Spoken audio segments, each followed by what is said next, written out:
The town of Stephenville had gone quiet for the night when the sky suddenly began to glow with an unnatural light. At first, people thought it was a distant storm, but the brightness kept growing, spreading across the clouds like a silent explosion of color. Dogs started barking, car alarms went off, and neighbors stepped outside their homes to see what was happening. Hanging just above the rooftops was a massive object, wider than several city blocks, glowing with shifting shades of blue, white, and fiery orange. It moved slowly, smoothly, without any sound of engines or wind. The air itself felt heavy, as if the atmosphere had changed. People stood frozen in their driveways, some holding phones with shaking hands, others whispering prayers, unable to understand what they were witnessing. As the object drifted forward, it suddenly stopped, hovering perfectly still against the moving clouds. Then, without warning, it split apart into several smaller glowing spheres. These lights shot off in different directions, zigzagging across the sky at impossible speeds, stopping instantly and reversing direction like toys in zero gravity. A local pilot flying nearby radioed in that he was tracking unknown objects moving faster than any jet he had ever seen. Police officers pulled over on the highway, staring upward in disbelief, calling for backup as if they were facing something dangerous and alive. Radar systems in the area briefly picked up multiple fast-moving targets before losing them completely. What made the moment even more terrifying was how close the objects came. One of the glowing lights dipped low over a row of houses, bathing rooftops in bright white light like a massive search beam. People could see swirling patterns inside the glow, as if energy itself was twisting and folding. Some witnesses later said they felt a strange vibration in their chests, like standing near powerful machinery, even though there was no sound at all. Children cried. Grown adults felt their legs weaken. It didn't feel like something far away in the sky, it felt present, watching, almost aware of the people below. After nearly 10 minutes that felt like an hour, the lights suddenly shot upward in perfect formation, merging back into a single brilliant shape. In a blink, it accelerated straight into the clouds, leaving behind nothing but darkness and stunned silence. Within minutes, news stations were flooded with calls. Social media exploded with blurry videos and terrified eyewitness accounts. The next morning, military officials first claimed it was routine training aircraft, then later changed their story to unknown aerial phenomena. Radar data mysteriously disappeared. Pilots who had spoken publicly were suddenly silent. Years later, those who witnessed the event still describe it with the same fear in their voices. They weren't guessing. They weren't dreaming. Hundreds of people saw the same impossible thing at the same time. Whatever hovered over Stephenville that night moved beyond the limits of human technology and beyond the explanations of science. And the most chilling question remains unanswered: if it could come that close once, how many times has it already happened without anyone looking up? The heart monitor in the hospital room let out a long, steady tone as the line on the screen flattened into silence. Nurses rushed forward, calling the man's name while a doctor began chest compressions with practiced urgency. For nearly 40 minutes, they fought to bring him back, pushing medication, shocking his chest, refusing to give up. Finally, the lead doctor slowly lowered his hands and shook his head. Time of death was called. The room grew quiet, filled only with the soft hum of machines and the heavy feeling that comes when life has slipped away. The man lay still, his skin pale, his eyes closed, his body already cooling. Then, without warning, he gasped. His chest jerked upward as if air had been forced back into his lungs. The heart monitor exploded into frantic beeping as a heartbeat returned from nothing. Nurses screamed for help, doctors rushed back in disbelief, checking pulses that should not exist. It was as if death itself had reversed its decision. Within moments, color returned to the man's face, and his eyes fluttered open. He looked around the room calmly, not confused, not frightened, but aware, as if he had just returned from somewhere far away. When he was stable, doctors began asking what he remembered. What he said made the entire room fall silent. He described floating above his body, watching the medical team work on him. He pointed out the exact spot where a nurse dropped a metal instrument. He repeated a joke one of the doctors had made to ease the tension, a joke spoken while his brain showed no activity. He even described a pair of red shoes sitting on a high shelf outside the room, later confirmed by a hospital worker who climbed up to check. There was no way he could have seen them from his bed. But that wasn't all. He said he felt himself pulled through a dark tunnel toward an intense light that felt warm, alive, and welcoming. Shapes formed within it, not human, but familiar, like long-lost loved ones made of pure energy. He felt overwhelming peace, stronger than anything he had ever known. There was no pain, no fear, only the feeling of being home. And just as he reached the light, something seemed to push him back, like a gentle force telling him it wasn't time. Across the world, thousands of near-death experiences tell the same impossible story. People report leaving their bodies, watching doctors, traveling through light, meeting beings who communicate without words. Some even come back with knowledge they couldn't have had, conversations, events, and details later verified. Scientists argue the brain may release chemicals during trauma that create hallucinations. But no explanation answers how clear thinking, memory, and perception happen when the brain is no longer functioning. The man who returned from death said something that still haunts those who heard it. He didn't believe he had imagined anything. He believed he had gone somewhere real, a place more vivid than life itself. And if he was right, then death may not be an ending at all, but a doorway to something humanity has barely begun to understand. The farmhouse stood alone at the edge of a wide stretch of fields, its white paint peeling, its windows dark like empty eyes staring across the countryside. When the family first moved in, it seemed peaceful, quiet nights, fresh air, and the comfort of isolation. But within the first week, strange things began to happen. Soft footsteps echoed through the hallways long after everyone was asleep. Doors creaked open on their own, even when locked. Cold drafts swept through closed rooms, dropping the temperature so suddenly that breath became visible. At first, they blamed the old house settling, the wind, their imagination. But the feeling of being watched never went away. One night, the youngest child screamed that someone was standing in her room. The parents rushed in, flipping on the light to find nothing there, except deep scratches on the wooden floor leading from the closet to the bed. From that moment, the activity grew worse. Plates flew off shelves. Picture frames crashed to the ground without being touched. Heavy furniture shifted across the room as if pushed by invisible hands. The family began hearing low growling noises coming from the walls, a sound that felt too deep to be an animal and too controlled to be random noise. Then the shadows appeared. Tall, unnatural shapes began forming in corners where light should have reached. They stretched across ceilings, moving slowly against the direction of lamps and moonlight.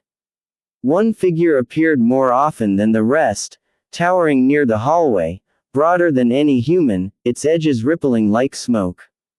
The family described glowing eyes within the darkness, watching without blinking.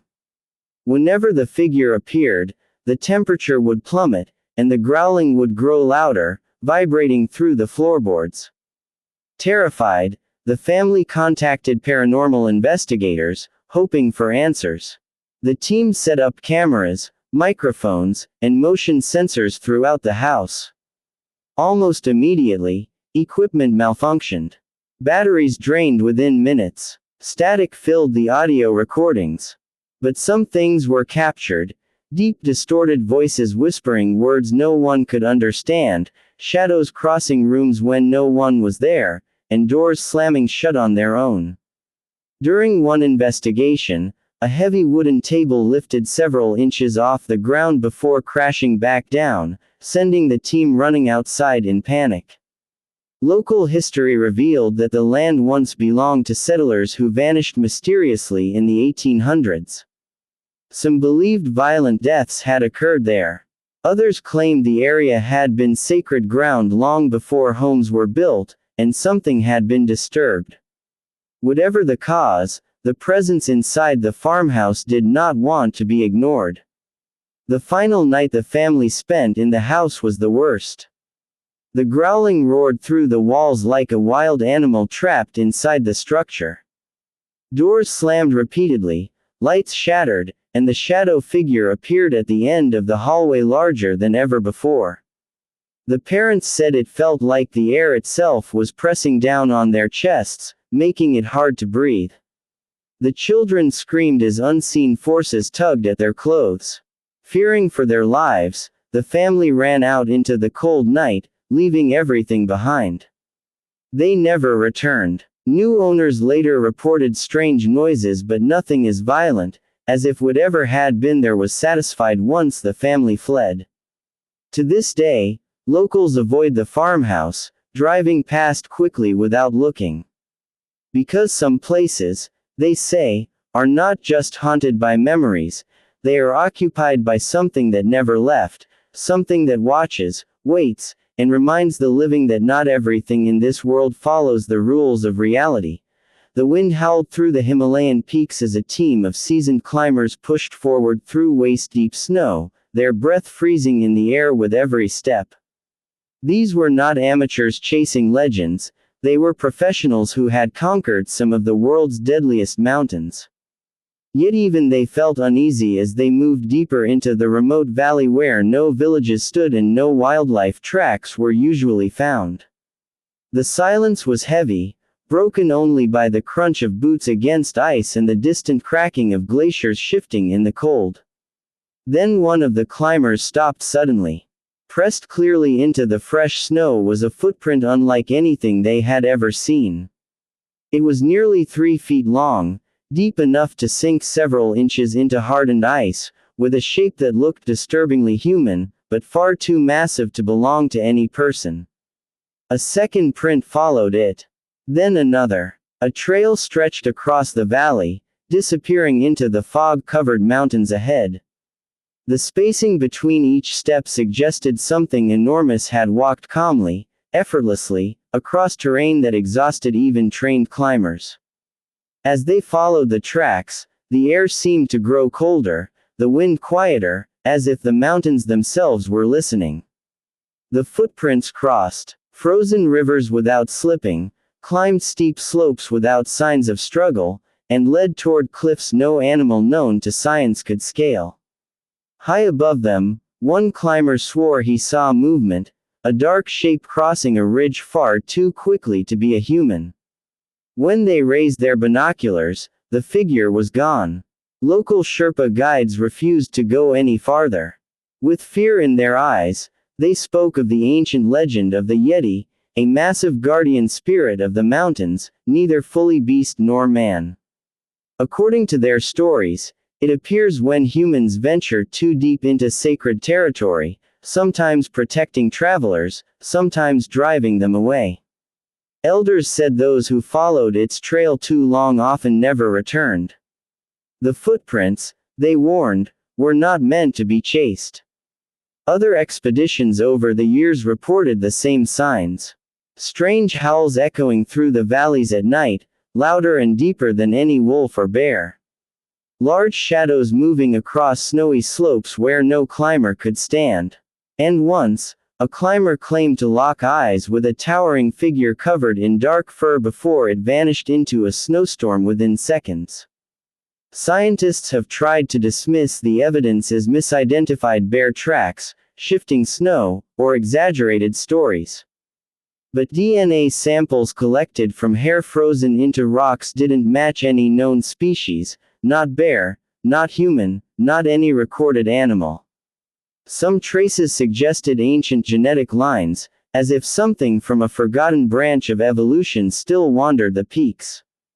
Whether it is a surviving prehistoric creature, a myth shaped by fear, or something beyond science entirely, something large is moving through the Himalayas.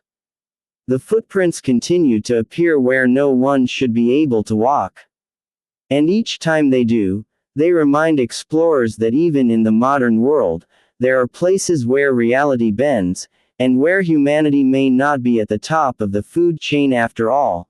The first sign that something was different about the girl came during a routine classroom lesson. Her teacher had asked a simple question about ancient history, expecting a short answer from a textbook. Instead, the teenager began speaking rapidly in a language no one recognized.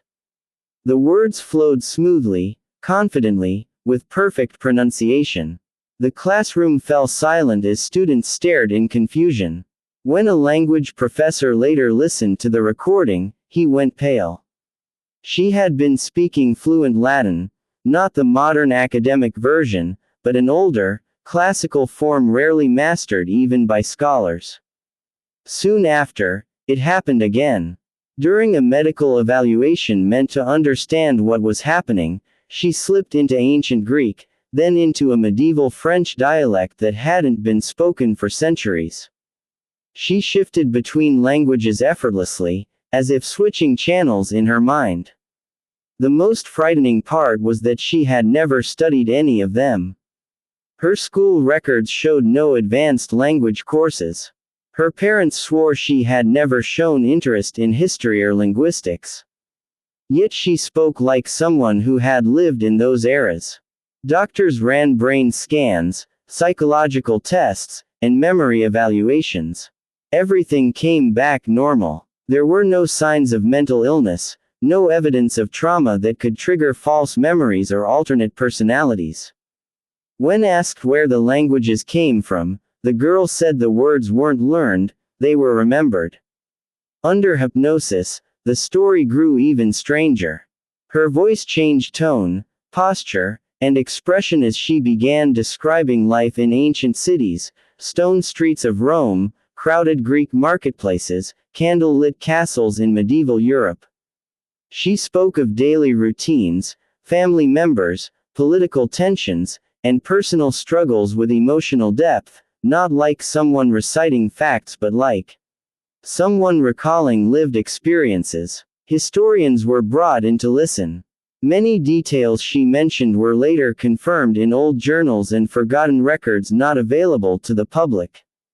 She described events historians barely knew about, private meetings, hidden passages, small personal tragedies that had only recently been discovered in archived documents. There was no logical way she could have accessed this information.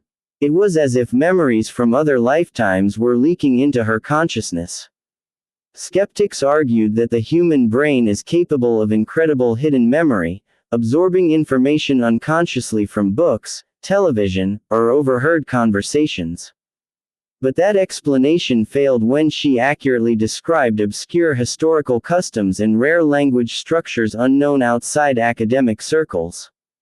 Some researchers began to wonder if consciousness itself might survive death, carrying fragments of experience forward into new lives. The girl herself said something that left even hardened doctors unsettled. She didn't feel like she was imagining anything. She felt like she was remembering who she had been before, not one person, but many. Faces, places, emotions flooded her mind as if a door had opened that could no longer be closed. Whether it was an extraordinary mental phenomenon or proof that the soul carries memory across time, her case remains one of the most baffling in modern history. And it forces a question that challenges everything we believe about life, death, and identity. What if who we are doesn't begin at birth, and doesn't end when the body dies?